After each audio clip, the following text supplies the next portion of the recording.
दोस्तों स्वागत है आप सभी का एक नई वीडियो से। न्यूजीलैंड में ऑकलैंड के नज़दीक एक छोटे से टाउन से आज का प्लान क्या है आप लोग जानते हो कि 4वीं में मैं रोड ट्रिप करा था न्यूजीलैंड में और ऑफिशियली आज अपना रोड ट्रिप ख़त्म होता है और अभी मैं निकलूँगा एयरपोर्ट के लिए। एयरपोर्ट पे ही 4वीं वापस करनी है और एयरपोर्ट से ही मैं फ़्लाइट लेके निकलूँगा सिंगापुर के लिए।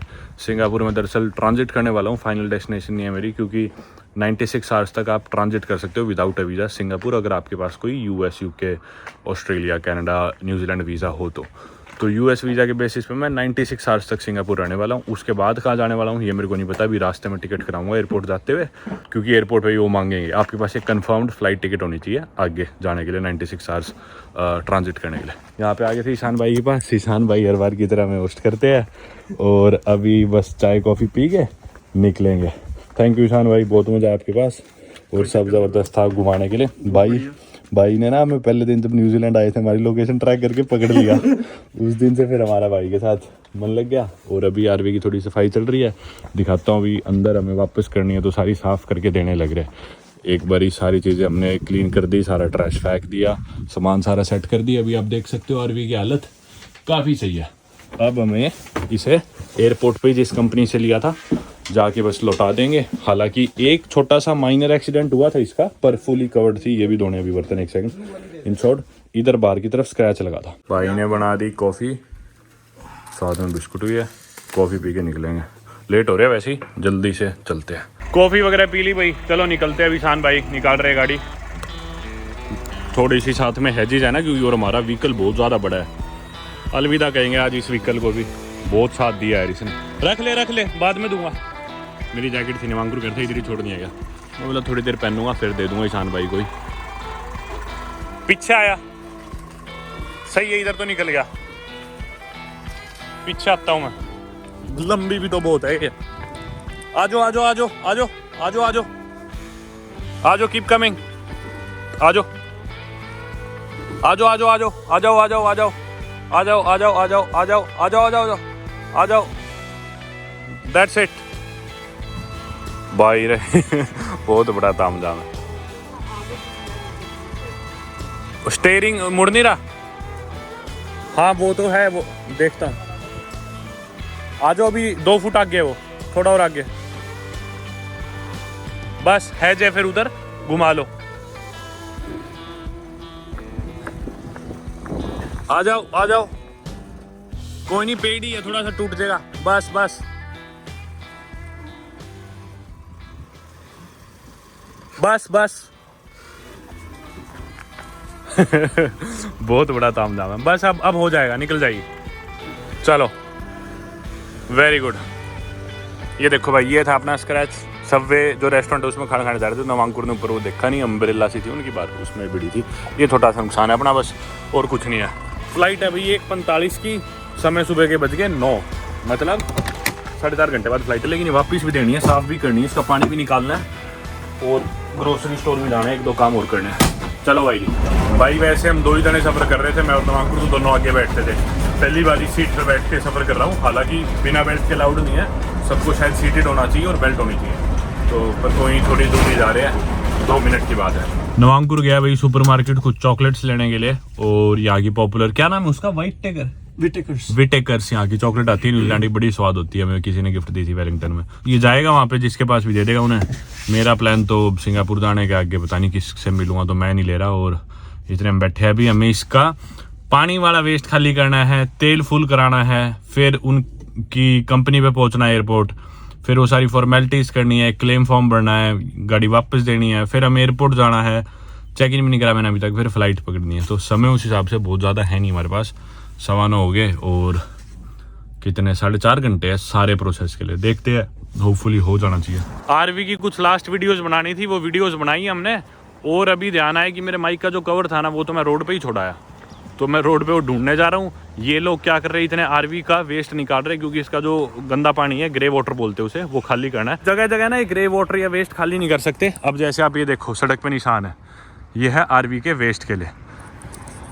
इसका मतलब यहाँ पे कहीं, ये देखो वो रहा, वो है ना, वो डंपिंग स्टेशन है। इसमें जो भी आरवी का ग्रे वाटर है, यानी कि जो सिंक का पानी है और टॉयलेट का पानी है, वो उधर डंप करना है ज़मीन के नीचे। मतलब ऐसा नहीं है कहीं भी खाली ग्राउंड दिखा वहाँ पे डंप कर दिया, ऐसा नहीं है। साफ सफाई से सारा काम होता है यहाँ।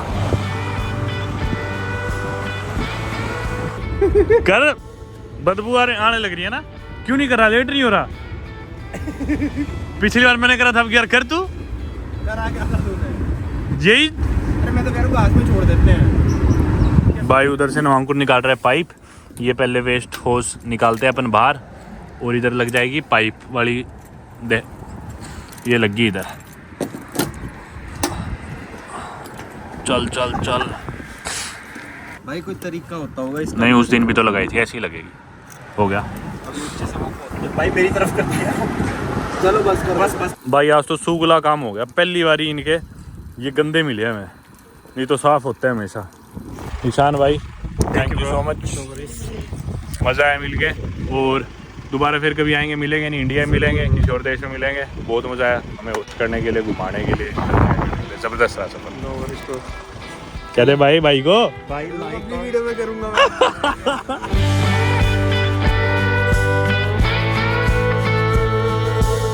जैसा मैं आप लोगों को बता चुका हूँ कि ये जो आरवी है, ये स्टार आरवी कंपनी के थ्रू हमने रेंट करी थी न्यूजीलैंड में अपने रोड ट्रिप के लिए। और न्यूजीलैंड रोड ट्रिप के लिए भाई आरवी रेंट करना ही बेस्ट है। अगर आप भी अपना रोड ट्रिप प्लान कर रहे हो न्यूजीलैंड में और आप भी स्टार आरवी की कोई भी आरवी बुक करना चाहते हो, तो मैं डिस्क्रिप्शन में लिंक छोड़ दूंगा, आप लोग जाके बुक कर सकते हो। हमने ली थी पोलरिस 6 जो कि 6 जनों के लिए, और हम सिर्फ 2 जने थे, तो हमारे लिए तो बहुत ज़्यादा बड़ी थी। आप छोटी भी ले सकते हो, पोलरिस 4 भी आती है, वो ज़्यादा ठीक रहेगी। और 6 जनों तक ये अकोमोडेट कर सकती है, 2-2 जनों के 3 बेड है इसमें के लिए। अगर आप मेरे लिंक से बुक करते हो तो आपको तो डिस्काउंट मिलेगा ही मिलेगा स्टार आरवी की तरफ से, और मेरे को भी थोड़ा बहुत कमीशन देंगे। तो आपके लिए और मेरे लिए, हम दोनों के लिए विन विन सिचुएशन है।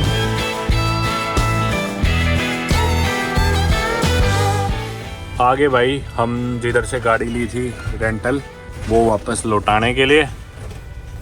और इधर हाँ पहले तेल भी भरना है यार। ये आगे हम स्टार आरवी और जुस्सी के दफ्तर में वेलकम ये कर दी भाई हमने। आरवी खड़ी है हमारी, अब ये किलोमीटर वगैरह चेक करके हमें बता देंगे, अब अंदर चलेंगे। और हम इन्हें क्लेम का बता देते हैं, उधर थोड़ा स्क्रैच आया हुआ ना। चलो भाई अब अंदर जाना है, पेमेंट करनी है, जो भी किलोमीटर में चला है उस पर डीजल टैक्स देने के लिए। By RV. हर किलोमीटर पे न्यूजीलैंड में रूल है 0.08 सेंट्स डीजल टैक्स देना होता है, तो भरना है हमें भी। ये फॉर्म दिया भाई इन्होंने, ये भरो, ये वो इंश्योरेंस वाला क्लेम फॉर्म है, इसमें सारा बताना है कहाँ हुआ, कैसे हुआ, क्या हुआ। ला पेन ला, ये देखो driver full name, licence number, ये वो व्हीकल डिटेल। ये तो ये खुद बदलेंगे, अब इसमें डायग्राम बनाना है इधर। हाँ चलो भाई। कैसी थी आपकी ट्रिप? बढ़िया बढ़िया। कैसा लगा आपको भाई? कैसे मस्त एकदम, खूब बहुत खूबसूरत, मजा आ गया। हाँ रील्स देख रहा था, रील्स बनी जा रही है, काफ़ी बनी रील्स। बैग रख दे। तो वैसे तो ना इनकी पॉलिसी है कि हम आपको एयरपोर्ट पे ड्रॉप ऑफ करा देंगे, फ्री शटल बॉर्डर से आपको हम छुड़वा देंगे एयरपोर्ट पे, जिनसे हमने आरवी ली थी। पर भाई आने ही लग रहे थे, तो हम बोले कि भाई ज़रूरत नहीं है, भाई से मिल लेंगे, भाई मिलने आए थे स्पेशली, तो ये बॉर्डर से मैं ही छोड़ दूँगा तुम्हें। क्या है ये आपके लिए? ये मेरे लिए क्या लिया है? बस आपके लिए डबल एक्सेल। डबल एक्सेल शायद, साइज वो बोलते हैं ना, डबल एक्सेल ही आएगा शायद, पता नहीं। ये मैंने जो जैक अंदाजे से ले ली भाई मैंने, तो ये सही है, कोई नहीं। ये शर्ट लाया भाई मेरे लिए, भाई डबल एक्सेल थी, मुझे लग रहा था बाकी खुली आएगी, पर शायद सही है, एकदम फिट आ गई अपने। और ये शर्ट आप ही बता देना भाई कमेंट्स में, सही लग रही है भाई। लाए हमारे लिए एक gift, thank you so much भाई। नो प्रॉब्लम भाई आप शर्ट लाए मेरे लिए, ये मेरी तरफ से आपको जैकेट। नहीं। अरे भाई मेरे को ये भारी है और मैं लेके ट्रैवल नहीं करना चाहता। अब जिन देशों में जाऊँगा उधर गर्मी है, तो ये मेरे किसी यूज़ की नहीं है, तो किसी को ज़रूरत हो उसे दे देना, क्योंकि मेरे बैग में जगह नहीं है। मैं वैसे भी देने वाला था आपको, आप ये शर्ट ना देते मैं तो भी आपको देने वाला था। आपके आए ये क्या साइज़ है? ये तो एक्सेल एक्सेल है ये। हाँ किसी को आए तो देख लेना। आपको ट्रॉली भी मिल जाएगी, आपका ट्रॉली तो वैसे ही आपको। आ जाओ भाई आगे एयरपोर्ट ऑकलैंड के। चलते हैं भाई, दोनों जने बैग टांग लिए हम दोनों ने। हम दोनों की फ़्लाइट सेम टाइम पे है, डेस्टिनेशन अलग है, जान करके सेम टाइम कराया ताकि एयरपोर्ट इकट्ठे जाना पड़े। मेरी 1:45 की है, नवांकुर की 1:50 की है। मेरी है यहाँ से हांगकॉन्ग से सिंगापुर, और सिंगापुर से ही मैंने अगली फ़्लाइट करा ली मलेशिया की कुचिंग सिटी की, और इसकी फ़्लाइट यहाँ से सैन फ्रांसिस्को से रेले की US। ये मेरी है, इकट्ठी लगी हुई है। ये तेरी है, ये मेरी नवांकुर की, ये मेरी नीचे वाली नवांकुर की। चलो यहाँ पे कॉफ़ी शॉप सी है क्यूट सी। नवांकुर पीछे गया भाई, उसका B पे था, मेरा E पे है सामने। चेक इन करके फिर देखते हैं, दोबारा मिलेंगे। भाई आज फिर मैटर हो गया एयरपोर्ट पे बहुत बड़ा। नवांकुर का तो चेक इन हो गया इजीली से, अमेरिका जाना था, इसका पासपोर्ट देखा, वीज़ा तक नहीं चेक करा, और ये इसकी करके इसका सब कुछ ले लिया, बैग वैग। मैं फंस गया भाई। बोले कि भी यहाँ से जाओगे सिंगापुर? बोले सिंगापुर की फ़्लाइट माँ आपके साथ ही है, देख लो। बोले सिंगापुर से कहाँ जाओगे? मैं मलेशिया। बोले वहाँ की फ़्लाइट, मैंने वो भी दिखा दी। बोले वहाँ से कहाँ जाओगे? मैं बोला वहाँ से पता नहीं कहाँ जाऊँगा, ब्रूने जाऊँगा शायद। बोले वहाँ की फ़्लाइट भी दिखाओ। मैं बोला सिंगापुर की सिरदर्दी तुम ले रहे हो, मलेशिया की भी तुम ले रहे हो, उसके आगे की तुम क्यों ले रहे हो? बोले नहीं ये एंट्री रिक्वायरमेंट है कि भी एग्जिट टिकट होनी चाहिए आप अगर सिंगापुर जा रहे हो वहाँ की। मैं बोला हाँ ये रही सिंगापुर से एग्जिट टिकट मेरी मलेशिया की रही।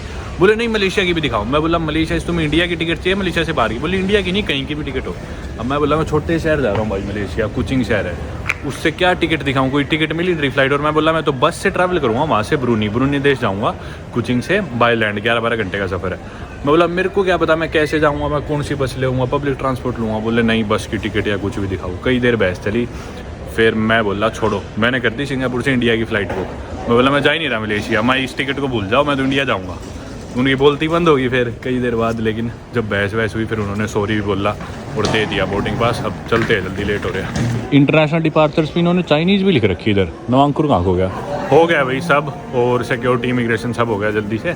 अब बोर्डिंग गेट की तरफ जाते हैं। समय हो गया भाई, 1 बजने में 2-3 मिनट बची है और बोर्डिंग स्टार्ट हो जाएगी 10 मिनट में, तो सीधा बोर्डिंग गेट पे ही पहुँचते हैं। चलो भाई गेट्स की तरफ। मेरा गेट नंबर है 10, नवांकुर का गेट है 17। ये लिखा हुआ है 1 से 10 सीधे ही है ऊपर। सुबह से कुछ भी नहीं खाया भाई, बिल्कुल भूख है। मैंने तो कॉफ़ी पी ली थी, नवांकुर ने तो वो भी नहीं पी थी। खैर ये खाता भी कम है, भूख कम है इसकी। क्या कर रहे हो? मैं चिकन नो, एक कोई मेरा भी कर दियो कुछ भी। मैं फिश ले रहा हूँ। नवांकुर उड़ेगा अभी दोपहर के 1 बजे उड़ेगा और सुबह 7 बजे पहुंच जाएगा, टाइम डिफरेंस की वजह से, क्योंकि यूएस आ रहा है। और 12 घंटे की फ़्लाइट है, ये भी बता। 12 घंटे हवा में भी रहूँगा मैं, और इतना पहले पहुँच जाऊँगा, 4 घंटे पहले, 5 घंटे टाइम ट्रैवल। भाई मेरी उनसे बहस तो हुई, लड़ाई तो हुई, पर चलो ठीक है। एंड में वो लड़की ने मेरे को सॉरी भी बोला, उनकी रिप्रेजेंटेटिव ने, और मेरे को सीट दे दी कोने वाली। चलो बीच की सीट तो नहीं थी, मुझे लग रहा था गुस्सा उतारेगी, खुंदक उतारेगी, बीच की सीट देगी, पर कहते हुए पैसे की वाली ठीक थी। एंड बोली सॉरी फॉर द ट्रबल, और कोने की सीट दे दी। चलो बढ़िया है, विंडो सीट होगी। बाय। अच्छा था सफर। ऐसी मांग ले वीडियो में क्यों? अबे हाथ मिला रहा हूँ। नवांकुर को कह दिया अलविदा। नवांकुर निकल लिया अपनी फ़्लाइट की बोर्डिंग के लिए। दोनों की बोर्डिंग का टाइम सेम ही था। बाकी एक अनयूजुअल चीज़ हुई आज, जब मैं लाइन में लगा था ना चेकिंग से पहले, इमिग्रेशन के जस्ट बाद, तो एक लड़की आती है। एक तो मैं कुछ चुप सा भी था, मायूस सा था, और बाकी सब लोग हंसते खेलते जा रहे थे। तो हो सकता है इस वजह से आई हो कि भी मैं चुप था, सिर्फ बात करने आई हो। लेकिन आगे मेरे से सवाल जवाब करने लगी, भाई कैसा दिन है आपका, क्या कर रहे हो, कहाँ जा रहे हो, कहाँ रुकोगे? तो मैं ऐसे ही बोला भाई मेरा दिन ठीक है, तुम कैसी हो? फिर मैं बोला भाई सिंगापुर जा रहा हूँ। बोली वहाँ से। फिर मैं बोला 2 दिन रुक के मैं इंडिया जाऊँगा। तो बोली अरे वाह, मतलब बहुत ही फ्रेंडली मैनर में बात करी थी। पता नहीं वो कोई एक्स्ट्रा चेक था या फिर वैसे ही प्यार से बात करी थी कि भी जो भी पैसेंजर्स एयरपोर्ट पे उनका मूड ठीक रहे, पता नहीं। गेट 9 और 10 ये रे भाई, अपना 10 नंबर इधर ही है। चलो भाई फ्लाइट में बैठ के भी आ गए सीट पे अपनी। भाई 11:30 घंटे की फ़्लाइट है और मेरे साथ में बड़ी उम्र के आंटी अंकल बैठे। तो मेरे को थोड़ा यूँ भी लग रहा है कि भी अगर मेरे को उठ के जाना पड़े तो शर्म आएगी, इनको उठाने का मन नहीं करेगा बिल्कुल ही। और हालांकि मेरे को बैग में से सामान लेना है, पर अब मैं बैठा ही रहूँगा, किस तरह निकाल लूँगा टाइम, क्योंकि बड़ी मुश्किल से बैठे हैं ये। अब मेरे को बाहर जाना हो तो इन्हें बार बार उठना पड़ेगा। ये आ गया भाई अपना खाने का मेन्यू। इसमें खूब सारे अपने पास खाने के ऑप्शन दे दिए इन्होंने। और भाई मेरे तो साथ में जो आंटी अंकल बैठे हैं ना, मेरी होगी इनसे दोस्ती, खूब बात मार रहे हैं हम तो।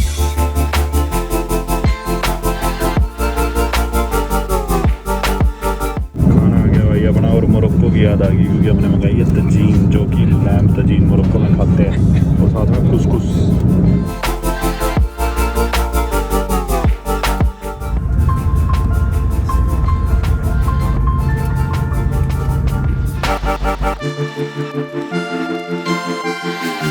भाई आज तो इतना दुखी हो गया ना फ्लाइट में, पूछो मत। 11:30-12 घंटे पागल हो गया। एक बार अपना ट्रांसफ़र देखते हैं, सिंगापुर जाना है। ये लिखे हुए वो आ गई CX659 गेट 64 सिंगापुर की। गेट भी आ गए अपने। ये रहा 60 नंबर, 61 उधर रहा, 62 उधर, 63 उधर, थोड़ी सी आगे है 64 नंबर अपना। और भाई फ्लाइट में ना मेरे पीछे तो बैठा था एक पागल था, उसके साथ एक लड़की थी, वो भी पागल थी। तो मेरे साथ में जो आंटी अंकल थे ना न्यूजीलैंड के, उनसे मेरी दोस्ती हुई, सारे रास्ते में बात करते आए। तो बात करे गए अलग अलग ना, वो सो पाए ना मैं सो पाया ना फ्लाइट में कोई और सो पाया। उनकी जैसे चीखे जा रहे भैया जी, वही बरकतें कर रहे हैं, दारू पिए जा रहे हैं वो लड़का, और दारू मंगाए जा रहे हैं, चीखे जा रहे हैं, खांसे जा रहे हैं, गाड़ियाँ बक रहे तेज तेज, और एयरलाइन का स्टाफ भी कुछ नहीं कर रहा भाई। तो भाई उन्होंने किसी को नहीं सोने दिया फ्लाइट में। वो दो पागल थे मेंटल कहेंगे, तो उस वजह से भाई सफ़र कटा ही नहीं ना। मेरी टांगें फिटाने लगी थी। 11.5-12 घंटे का सफ़र था।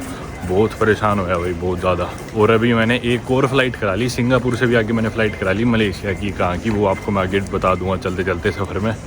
64 नंबर आ गया, नहीं 62 सॉरी। खाली पड़ा है गेट, तो अभी इधर अपन आराम भी कर लेंगे। अभी तो टाइम है मेरे ख्याल 3-4 घंटे है। ये मस्त चीज़ है यार, इस एयरपोर्ट पे पहली बार देखा मैंने, पिछली बार नहीं ध्यान दिया। इधर ना गेम वेम लगे हुए हैं, मतलब गेम खेल लो, कुछ कर लो। चल भाई ये कोई बास्केटबॉल का गेम है, शूट लेना है, इसमें डालना है। अभी मैं डिपार्चर गेट्स पे हूँ। ए ज़्यादा ऊपर चला गया, ले ये डलेगा। चलो उधर वो था, और इधर साथ में ना ये वर्किंग स्टेशन से बना रखे है। देखो किसी को बैठ के काम करना हो ना प्राइवेट कैबिन से, बिल्कुल इधर लैपटॉप रख लिया, चार्ज लगा लिया, मस्त है। ये चीज़ मैंने पहले नहीं देखी थी इधर। उधर भी कुछ और वर्किंग स्टेशन से, ये देखो इधर आके बैठ गया भाई। अपने पास 1-1.5 घंटा है अभी। पैर सूझे पड़े फ्लाइट में, जिधर बैठ के थोड़ा आराम कर लेते इधर। चलो इतनी तेज़ थकावट हो रखी है यार, सही में मन तो कर रहा है कि ना रजाई मिल जाए और सो जाऊँ आराम से ना। सही में बिल्कुल मन नहीं है हिलने का। होगी शुरुआत बोर्डिंग। 43-44 आगे भाई बैठ गए दोबारा अपनी सीट पे। सीट नंबर है अपना 47 के। दोबारा दुखी होने के लिए तैयार है। 3.5 घंटे 4 घंटे और ये रहा हांगकांग का एयरपोर्ट। अब उड़ेंगे सिंगापुर के लिए।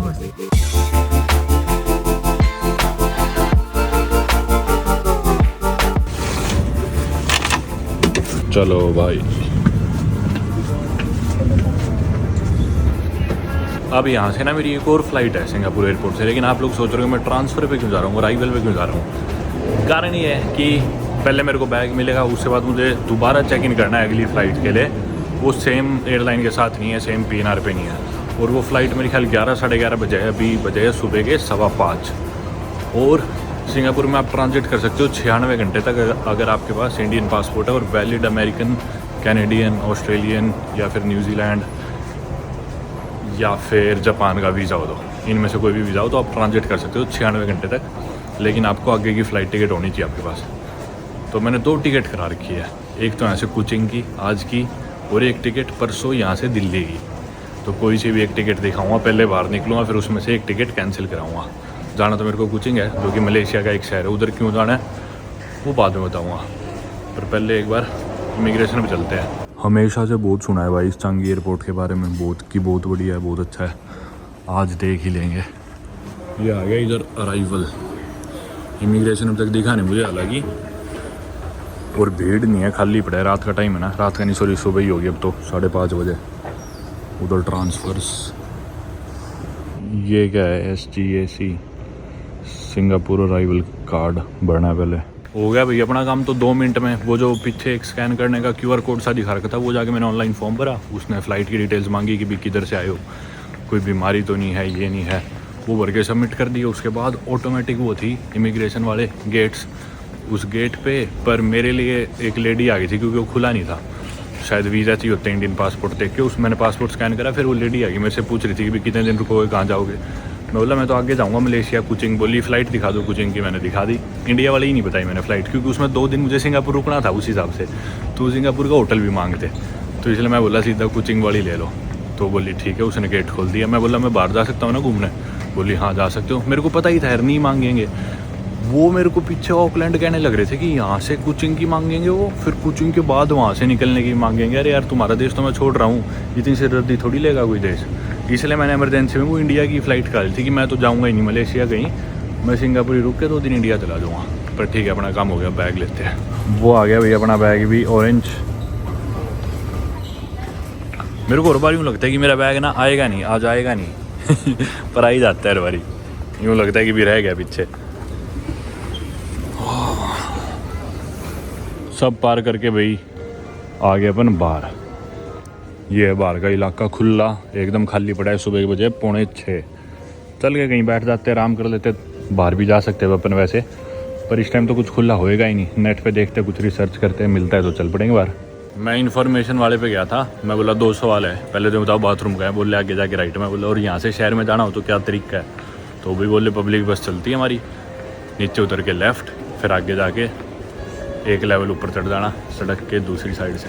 एयरपोर्ट में मेरे को बैगेज स्टोरेज भी दिख गया। अगर बैग रख के अपने को कहीं जाना हो तो ये इसका रेट है। अपना होएगा भाई, ये होगा या फिर ये होगा शायद $11 $16। इनके बाथरूम में हाथ मुँह धोया है मैं तो, जितना भी बिना शावर के खुद को साफ़ कर सकता था, ड्राई क्लीन कर सकता था, कर लिया। डीओ वगैरह लगा लिया, जूते निकाल दिए, पैर सूझ रहे और चप्पल पहन ली। अब अपने पे टाइम तो है ही, क्योंकि अगली फ़्लाइट है 11:30 बजे और अभी बजे होंगे 6 बजे अभी मेरे ख्याल। तो 5-6 घंटे है अपने पास। इतने आधो ऐसे करते हैं, बैग यहीं पे रख देते हैं, शहर में कहीं घुमाते हैं। फ़ोन चार्ज पे लगा रखे मैंने अभी। अगर फ़ोन चार्ज हो जाए ना तो ये छोटा बैग भी यहीं छोड़ देंगे, नहीं होता तो छोटे वाला साथ ले चलेंगे और बड़ा यहाँ पे जमा करा देंगे। चलो एक बार थोड़ी सी रिसर्च कर लेते हैं क्या है करने को क्या नहीं है। टाइम मैंने ना थोड़ा गलत देख लिया था, अपने पे उतना टाइम भी नहीं है। ये देखो घड़ी लगी हुई है, अभी बजने वाले हैं 7, 6:55 हो गए और फ्लाइट है अपनी 11:45 की। तो यानी कि 9:30 बजे तक अपने को आ जाना है वापस। तो अपने पास 2.5 घंटे है, 2.25 ही मान लो, मतलब सेफ साइड पर चले तो 2.25 में अपने को कहीं जाके वापस भी आना है। तो मैंने सोचा बैग 2 घंटे के लिए क्या ही जमा कराऊंगा, उठा ही लेता हूँ। अभी मैंने फिर करा ली एक टैक्सी, लेकिन भाई इस रोड पे तो शायद आएगी नहीं है। इधर तो मेरे को नहीं लगता कोई टैक्सी आएगी, पता नहीं, देखते हैं। शायद लोकेशन तो यही है अपनी। टैक्सी वाला आ गया भाई अपना, और इधर तो नहीं है, क्या पता वही हो आगे।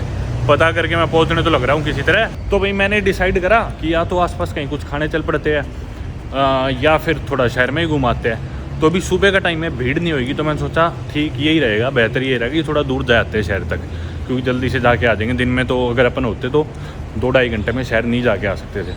तो इनका मर लायन जो एक स्टैचू है, खूब सारे मर लायन है इधर, जो मेन वाला है पार्क, उधर की मैंने टैक्सी करा ली। शायद 21 बाई सिंगापुर डॉलर की बुक हुई है। 1 सिंगापुर डॉलर में इंडिया के 60-61 रुपये होते हैं शायद वही होगी टैक्सी। 5 नंबर गेट पे यही खड़ी है। Lim, hello, can I keep it in the boot?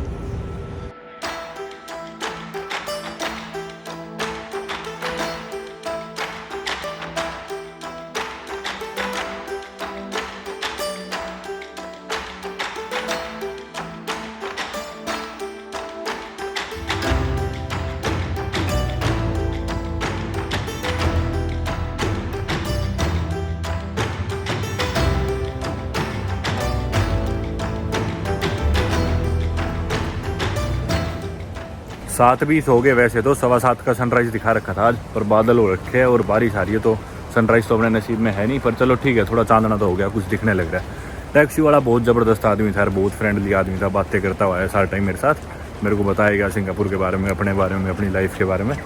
Part time करता है वो सिंगापुर भाई, बहुत आप देख ही सकते हो डेवलप्ड कंट्री है सिंगापुर। मेरे को दोबारा आना है हफ्ते 10 दिन में, तो सारी बातें बाद में करेंगे इस देश की हिस्ट्री और उन सब चीज़ों के बारे में अगली बार जब आएंगे आराम से। अभी तो अपन बहुत थोड़े टाइम के लिए आए। बस एनीवे उसने मेरे को एक बात बताई इंटरेस्टिंग, बोला कि यहाँ पे ना गाड़ी ऑन करना बहुत मुश्किल है, गाड़ी चलाना।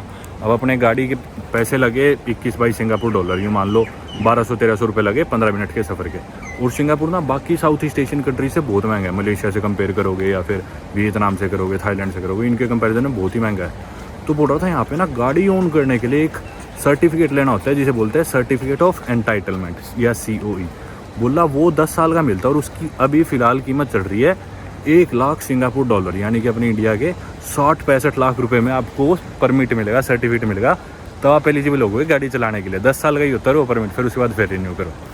एनीवे सामने आ गया इनका मर लायन, जो इनका पॉपुलर स्ट्रक्चर है सिंगापुर का। आपने कभी भी फ़ोटोज़ देखी होगी, आपको ज़रूर दिखता होगा। मेरा टैक्सी ड्राइवर बोल रहा था हम तो इसे बोलते हैं वॉमिटिंग लायन, सारा दिन उल्टी करता रहता है पानी की ये देखो ये आ गया। ये आपको स्ट्रक्चर ज़रूर दिखेगा जब भी सिंगापुर की फ़ोटोज़ देखोगे, क्योंकि ये इनका CBD जो एरिया है, सेंट्रल बिजनेस डिस्ट्रिक्ट, वो वाला पूरा एरिया है, मतलब मेन एरिया होगा इनका सेंटर। और साथ ही में मरलाइन इनका पॉपुलर स्ट्रक्चर। और ये ना कई है इनके स्टैचूज मेन, लेकिन सबसे पॉपुलर यही है। मरलाइन इसलिए बोलते हैं क्योंकि ये आधा फिश है आधा लायन है।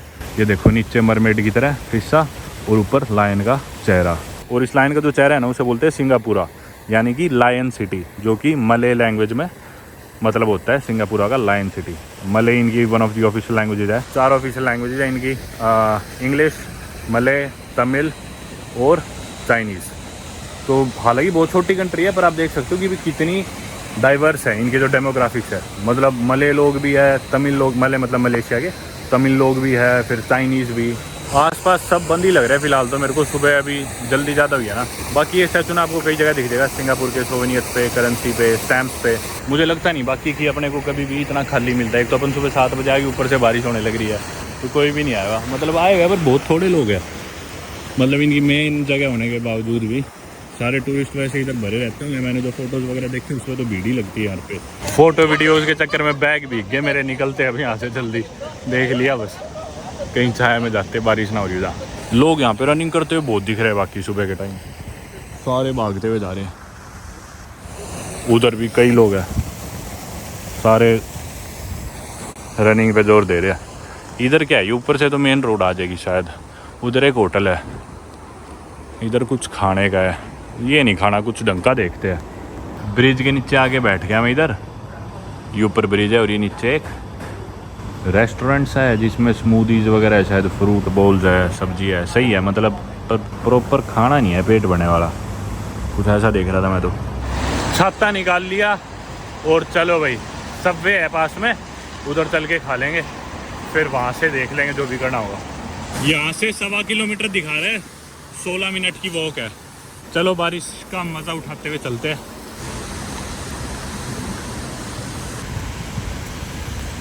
पैर भीगते हुए जाने लग रहे हैं। चलो अच्छा हुआ जूते उतार दिए थे, चप्पल ही है।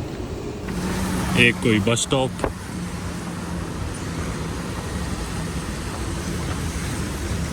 खुला सा एरिया है यार, भीड़ भी नहीं है। खैर अभी तो सुबह का टाइम है इसलिए हो सकता है कोई ट्रैफिक वगैरह अपने को देखने को मिल नहीं रहा। और वर्किंग डे, आज वीकेंड भी नहीं है, ट्यूसडे का दिन है। रोड क्रॉस करनी है अपने को। दब गया क्या? दब गया शायद। इंतज़ार करते हैं अब इसकी हरी होने का। पहले भी ऑलरेडी वो खड़ा है, उसने दबा दिया होगा वैसे।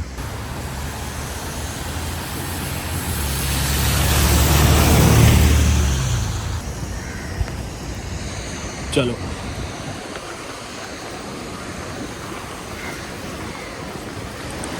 उमस बहुत ज़्यादा है यार, मैं तो पसीने में भर लिया ऑलरेडी। 20-25 किलो बैग का बोझ हो गया ऊपर से। सारे तोड़ रहे थे, बनने भी तोड़ दी। लोकेशन पे तो आ गए अपन, पर इधर तो कोई सबवे नहीं है। रेस्टोरेंट मेरे ख्याल नीचे जाना पड़ेगा, इसके नीचे होगा धरती के। मरीना बे लिंक मॉल, हाँ शायद मॉल होगा नीचे, देखते हैं। पर ये तो 10 बजे दिखा रहा है खुलने का, ये तो बंद है।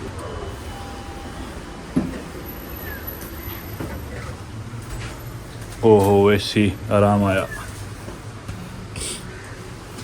शुक्र है भाई मॉल आ गया और एसी चल रहा था, पसीने सूख जाएंगे। और सामने दिख गया सबवे भी। ये है भाई रेट, सिंगापुर डॉलर से मल्टीप्लाई कर लेना, मतलब 60 से तो अपने आ जाएंगे इंडिया के। ये आ गया भाई अपना खाना, पीने के लिए पानी, साथ में इसमें कुकी है शायद, और एक फुट का यानी कि 12 इंच का फुट लॉन्ग सब, जिसमें प्याज, टमाटर, लेटिस और चिकन डलवाया मैंने।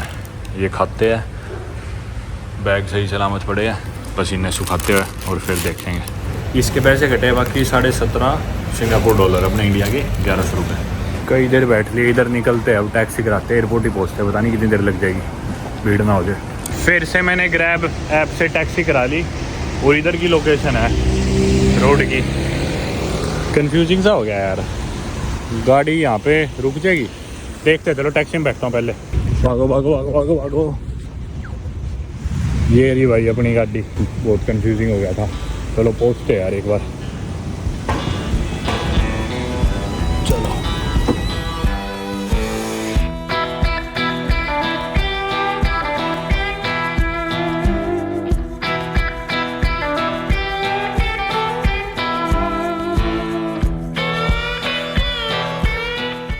घूम फिर के आगे भाई अपन वापस एयरपोर्ट टर्मिनल 4 पे है। ट्रॉली ले लेते हैं यार। मेरे को ना न्यूजीलैंड से चले 24 घंटे ज़्यादा हो गए, देख लो कितना लंबा सफ़र हो गया है। और अभी तो और भी बचा है, यूँ मान लो अभी 5-6 घंटे और बचे हैं। 30 घंटे का सफ़र है पूरा शुरू से एंड तक। एयर एशिया की अपनी फ़्लाइट और G1 लिख रखा था ऑनलाइन, तो चेक इन काउंटर एक बार जाके टीवी पे कंफर्म कर लेते हैं। लेफ़्ट में तो नहीं होगा, राइट वाले पे चलते हैं। ये रहा भाई अपना 11:45 वाली एयर एशिया कुचिंग AK1776। 4 नंबर पे जाना है अपने को। 4 नंबर रो यही है। चलो भीड़ देखना है भाई भयंकर हो रखी है। अपने को बैग भी ड्रॉप करना है कि पहले यहाँ पे चेक इन करना है अपने को, फिर इधर से बोर्डिंग पास अपने को प्रिंट करना है और बैग टैग प्रिंट करना है। बैग टैग लगाना है बैग के और फिर बैग उधर छोड़ के आना है। बेनीवाल परमवीर सिंह 10 करेक्ट हो जा। इसी पे पासपोर्ट स्कैन हो गया अपना और ये अपने को चेक इन करना है। और क्या है भाई, बैग टैग हो जाएगा, प्रिंट आ गया। ये आ गया अपना बोर्डिंग पास। चलो ये सही सिस्टम है यार, सीधा बोर्डिंग पास प्रिंट है, लाइन में नहीं लगना पड़ा। बैग ड्रॉप शायद अपने इंडियंस के लिए वीज़ा फ्री है ना अब की बार, इसलिए डॉक्यूमेंट चेक नहीं होनी। आमतौर पर डॉक्यूमेंट चेक के लिए लाइन में लगना ही पड़ता है। मलेशिया वालों ने ये काम तो बढ़िया कर दिया यार, इस साल तक वीज़ा फ्री इंडियंस के लिए। अब पासपोर्ट डाल लो भाई, कंफर्म, बाय बाय बैग। चलो अपना काम हो गया। ये अपनी बैगेज रिसीट भी आ गई। चलो ट्रॉली रखते हैं और चलते हैं। ये आगे डिपार्चर्स आते हुए मेरे पासपोर्ट पे स्टैंप नहीं करी थी, इमिग्रेशन पे कुछ भी नहीं हुआ था। ये ई गेट से थे, अब दोबारा ही अपन शायद इस ई गेट से फिर से निकल जाएंगे। 5 मिनट में सारी चीज़ होगी। पहले गेट देखते हैं एक बार को। G1, हाँ नेट पे जो देखा था मैंने वही है, G1 गेट है। ये ड्यूटी फ्री, उधर GST रिफंड, ये सारा ड्यूटी फ्री का एरिया। आज समझ में आ गया बाकी क्यों बढ़िया बोलते हैं चांगी एयरपोर्ट को इतना। 5 मिनट में सारे काम हो गए भाई। चेक इन से लेके इमिग्रेशन, सिक्योरिटी, बैग तक नहीं खुलवाया। बोले कुछ नहीं निकालना, सीधा रख दो बैग। और यूं का यूं अलग से फिर दोबारा चेकिंग भी नहीं। ड्रोन भी था, जबकि लैपटॉप था, पावर बैंक था, सारी चीज़ थी बैग में। बोले कोई चक्कर नहीं है, बंद का बंद रखो, 1 सेकंड में पार। ज़बरदस्त यार, 5 मिनट में सारे काम हो गए। अंदर आ गया मैं गेट पे। ये भाई मेरी लाइफ का सबसे हैसल फ्री और सबसे फास्टेस्ट प्रोसेस था पूरे एयरपोर्ट का। कितने एयरपोर्टों पर जा चुका हूँ यार मैं, 100 से ज़्यादा पे गया हूँ, फिर भी देख लो। फ़िलहाल बाकी मेरे को सख्त ज़रूरत है एक हेयर कट की और एक शावर की। इतनी गंदी शक्ल हो रखी है भाई सही में। 24-25 घंटे हो चुके। G1 गेट इधर है अपना, लिख भी रखा है up to 6 minute walk. Boarding होगी स्टार्ट, चलो चलते हैं।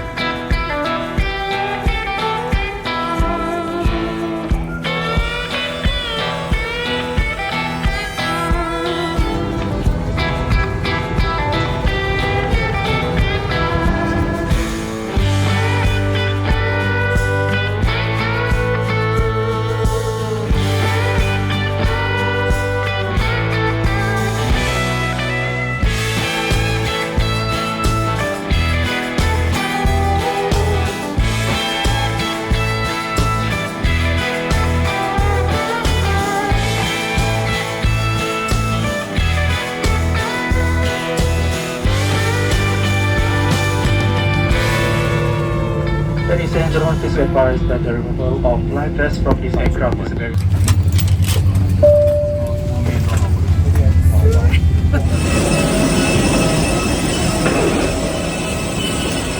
भाई इतनी कंजूसों वाली एयरलाइन है ना, पता चल गया फ्लाई करके। पहली बार किया मैंने तो आज एयर एशिया से फ्लाई। मतलब यार मेरे पैर नहीं फिट आने लग रहे थे। और आगे जो एग्जिट रो वाली सीट थी वो खाली पड़ी थी, पेड थी पर खाली थी पूरी 6 की 6 सीट। तो मैं बोला मैं उधर बैठ जाऊँगा, बोला नहीं ये तो पेड है। मैं बोला अरे किसी ने खरीद थोड़ी रखी है। मतलब फ्लाइट फुल हो चुकी थी, लोग सारे आगे बैठे थे, वो सीटें ही खाली रह गई थी। तो बोले नहीं ये तो हम पैसों भी देते हैं। मतलब यार जब वो सीटें बिकी ही नहीं और जगह खाली पड़ी है तो तुम्हें क्या दिक्कत है। बहुत बार हुआ मैं ऐसे फ्लाई करता हूँ, कभी भी कोई एयरलाइन मना नहीं करती, लेकिन ये बोले ना। और मेरे को ये फिर एक लेडी ने ही पूछा, वो भी परेशान हो रही थी, नहीं मना कर दिया, बोले ना ऐसे नहीं बैठने देंगे। मतलब ऐसा ही था, पर बजट एयरलाइन है, चलो क्या कर सकते हैं। चलते हैं अब इमिग्रेशन पे बैग लेते हैं। वीज़ा वगैरह कुछ नहीं चाहिए अपने को इधर का। बुकिंग तो मैंने करा रखी है एयरबीएनबी। हो गया भैया अपना सारा काम। इमिग्रेशन 5 मिनट में निपट गई, लगी स्टैंप, 30 दिन की एंट्री दे दी। बैग ले ले, फिर थोड़ी और बात करते हैं आपसे। भीड़ लगी हुई है, बैगेज बेल्ट पे दो।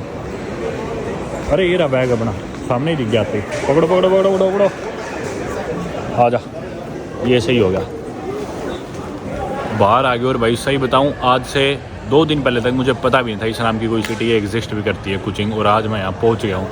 अभी पहले इंटरनेट लेते हैं, कहीं से एक सिम कार्ड लेते हैं, फिर आगे निकलते हैं बाहर। ये अराइवल है इसका, एक कंपनी तो ये है मेरे ख्याल सिम कार्ड की, उधर भी कोई है तो पता नहीं। भाई ये सिम कार्ड का रेट इधर है भाई, करेंसी मलेशिया की रिंगित, और एक मलेशियन रिंगित में अपने मालूम इंडिया के 17 रुपये हो गए। और ये मैंने लिया है 53 रिंगित वाला, अपने इंडिया के 900 कुछ रुपये का, लेकिन ई सिम ये सिर्फ फिजिकल सिम है, तो मैंने अपने बैकअप फ़ोन के लिए ले लिया है, S24 में डाल लूँगा। इसमें इंटरनेट भी तेज़ है और है भी ज़्यादा, 100 GB 900 रुपये का। यहाँ पे भाई वक्त हो गया 1:40, और जो मैंने एयरबीएनबी बुक कराया ना वो यहाँ से लगभग 15 मिनट दूर होगा, एयरपोर्ट से 20 मिनट दूर होगा, लेकिन उसका चेक इन टाइम है 3 बजे, 3 PM का, तो भी 1:40 हुए है। और उनका मैसेज वैसे कि भी 3 बजे से पहले मत आना, तो 1 घंटा भी और अपने को टाइम पास करना है, या फिर कहीं चले जाते कुछ कर लेते। सिम तो ले लिया मैंने, इंडिया के 950 रुपये कटे और 100 GB इंटरनेट मिला, और 950 रुपये में 100 GB। और मैंने ना मेरी घड़ी में अभी तक टाइम अपडेट नहीं करा, मेरी घड़ी में टाइम है 5:41, ये न्यूजीलैंड का ही टाइम है। और मैं कल चला था न्यूजीलैंड, सुबह 7 बजे उठा था, 7 बजे उठ के तब से भागम भाग हो रखा हूँ। तो देख लो कितने घंटे हो गए, 24 घंटे की एक पूरे दिन की साइकिल, उसके बाद अब शाम के 5 बज गए, 5 भी नहीं, 5:45, तो ऑलमोस्ट 35 घंटे हो चुके हैं मेरे को इस सफ़र में निकले। अभी तक मैं पहुंचा नहीं हूँ अपने होटल या एयरबीएनबी आराम करने के लिए, अभी तक भी चल ही रहा है सफ़र। मेरी लाइफ का अब तक का सबसे लंबा सफ़र है। इतने पैसे ही निकलवा लेते हैं भाई खाली बैठे। मलेशिया मेरे को सस्ता लग रहा है बाकी यार, जिस हिसाब से सिम कार्ड के रेट देखे हैं ना, और एक मलेशियन रिंगित में है अपने इंडिया के 17 पॉइंट कुछ रुपये, तो मेरे ख्याल से इंडिया के अगर अपन 10-15 हज़ार रुपये निकलवा ले तो बहुत होंगे, यानी कि अपन निकलवा लेते हैं, चलो 1000 ही रिंगित निकलवा लेते हैं, नहीं 1000 ज़्यादा हो जाएंगे, अपन करते हैं 700 निकलवा लेते हैं।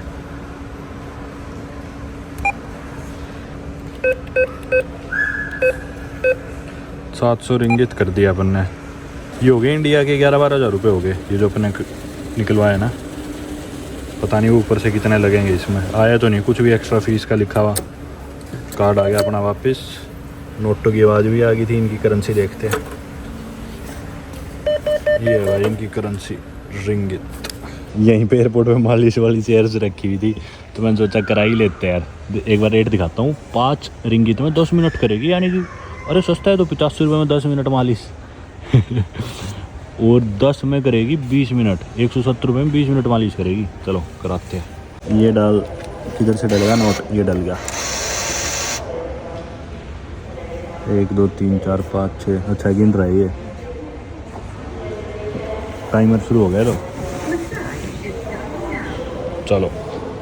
अरे भाई रे, एयरपोर्ट के बाहर आ गया अपन, और मैंने इधर बुक कर दी उनकी टैक्सी ग्रैब करके, ग्रैब ऐप जो सिंगापुर में यूज़ करते अपन वही यहाँ चलती है। तो मैंने अराइवल गेट 2 कर दिया बुक, यहीं कहीं आती होगी वो। मरून कलर की गाड़ी है, 78D यही है अपनी टैक्सी। खोल दे भाई।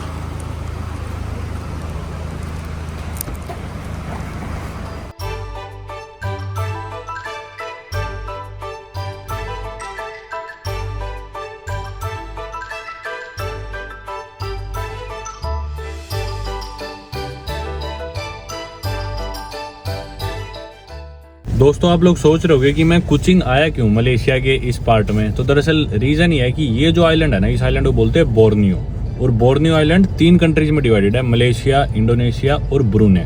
ब्रूने देश के बारे में आप लोगों ने सुना नहीं होगा, बहुत छोटा सा देश है।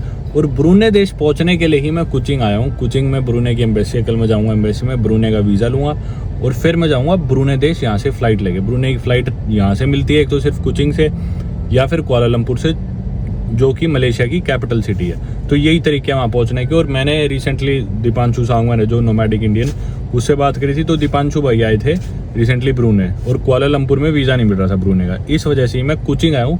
2 दिन पहले मेरी दीपांशु से बात हुई है, भाई कैसे पहुँचे मैं ब्रूने, तो उसने मेरे को बताया कुचिंग से मिलेगा भाई वीज़ा, और परसों पता चला, और आज मैं कुचिंग पहुँच गया हूँ। अभी जाके अपार्टमेंट में चेक इन करूँगा, थोड़ा सा आराम करूँगा, कल उठ के जाऊँगा एम्बेसी, ब्रूने का वीज़ा लूँगा और फिर अपन पहुँचेंगे ब्रूने देश में।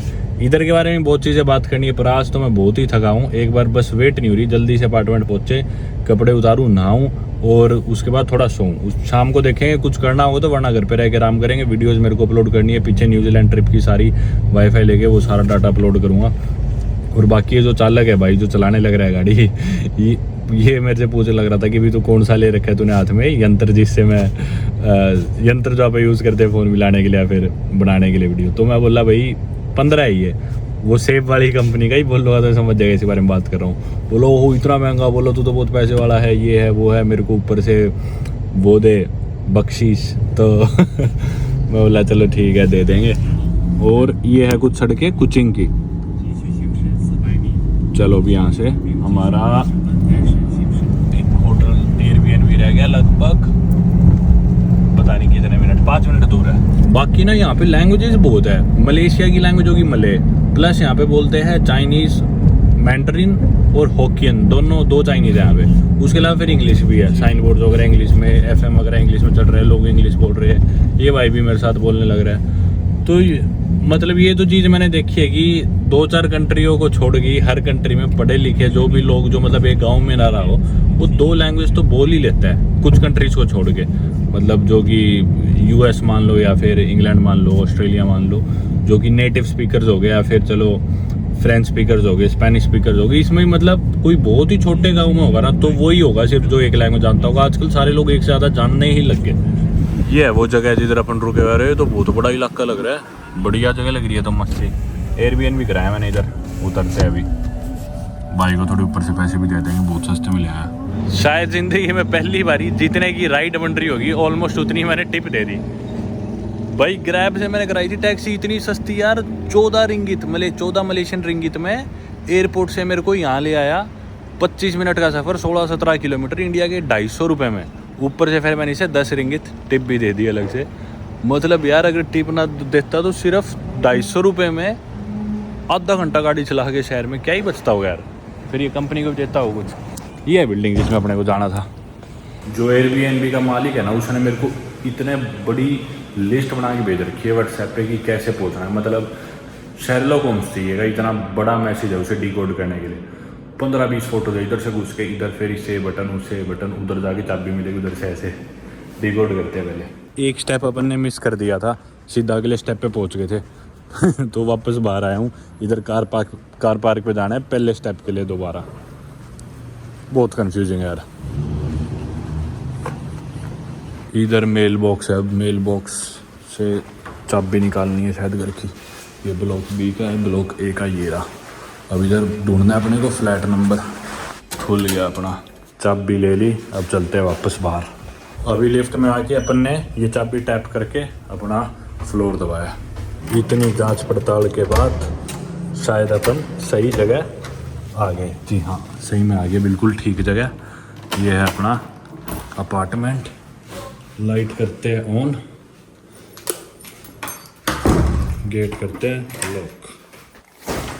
ओ भाई साहब मर गए। ये बालकनी, घर देख लो एक बार ये आप। ये अपार्टमेंट है मलेशिया में, कुचिंग में अपना। ये फ्रिज वगैरह, ओवन, बेसिक जो भी चीज़ें है सारी है। ये क्या है, स्लाइड टू ओपन। सही लग रहा है यार घर तो। वॉशिंग मशीन भी है बाहर। ये अपना सिंक, ओवन वगैरह। ये बाथरूम होगा। और ये अपना बेड और ये सोफ़ा, ये टीवी, कुछ और चीज़ें। बाहर चलते हैं। वैसे तो ताजी वाले की आए एक बार। हो भाई, मेरी लाइफ की सबसे बड़ी जर्नी थी भाई यार। ये टाइम देखो, आपको दिखाता हूँ। ये देखो आप टाइम, ये न्यूजीलैंड का टाइम चल रहा है सही 7 बज गए। 7 बज गए पूरे एग्जैक्टली शाम के। और 7 बजे कल सुबह न्यूजीलैंड के इसी घड़ी के टाइम के हिसाब से मैंने ट्रिप शुरू करा था। 7 बजे उठा था। उसके बाद हमें वो जो हमारी कैंपर वैन थी वो ऑकलैंड एयरपोर्ट पे वो लौटाई। उसके बाद फिर एयरपोर्ट पे भाग गए चेक इन के लिए। सारे काम इतनी जल्दी हड़बड़ाहट में 36 घंटे से नॉन स्टॉप न्यूजीलैंड देश में थे।